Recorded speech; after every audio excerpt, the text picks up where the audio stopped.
జై భీమ్. జై జై భీమ్. నమో బుద్ధాయ. మిత్రులారా, మరి అనేక దశాబ్దాలుగా ఈ రాష్ట్రంలో బుద్ధిస్టు అవశేషాలన్నింటినీ కూడా పరిరక్షిస్తూ కోర్టులు కూడా వెళుతూ మరి సహకరిస్తూ దాన్ని ప్రొటెక్ట్ చేసినటువంటి సంఘం బుద్ధిస్ట్ మాన్యుమెంట్ ప్రొడక్షన్ కమిటీ.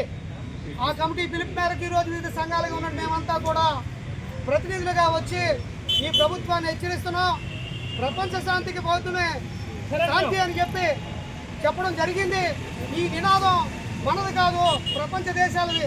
ప్రపంచ దేశాల్లో అనేక మంది బుద్ధ ధర్మాన్ని పాటిస్తూ సుఖశాంతులతో ఉన్నారు. నిజానికి బౌద్ధ ధర్మం భారతదేశంలో పుట్టింది. మరి ఈ ధర్మాన్ని ఎవరైతే ఉన్నారో మనువాదులు ఈ దేశంలో కనుమరుగు చేశారు. కానీ మేము ఇక్కడ నుంచి హెచ్చరిక అంశం ఏంటంటే, బౌద్ధ ధర్మాన్ని ఆధారంగా తీసుకునే మానవుడు బాబాసాహెబ్ అంబేద్కర్ తన రాజ్యాంగాన్ని నిర్మాణం చేశారు. ప్రతి వ్యక్తి కూడా స్వేచ్ఛ, సమానత్వం, సౌభ్రతత్వం కలిగి ఉండాలని చెప్పేసి ఆనాడు భారత రాజ్యాంగంలో బౌద్ధ ధర్మాన్ని ఆధారంగా తీసుకొని రాశారు.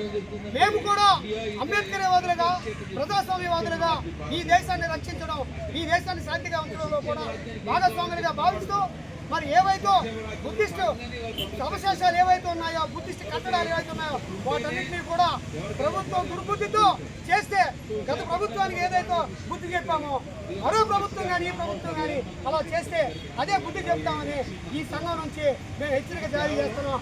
జై భీమ్. జై జై భీమ్. జై భీమ్. జై జై భీమ్. జై భీమ్. జై జై భీమ్.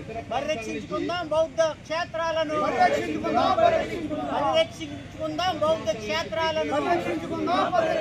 కాపాడుకుందాం బావి కొండను. కాపాడుకుందాం బావి కొండను.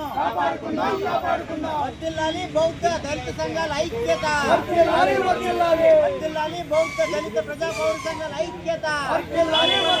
వర్ధిల్లాలి బౌద్ధ దళిత ఆస్తిక ప్రజా పౌర సంఘాల ఐక్యత.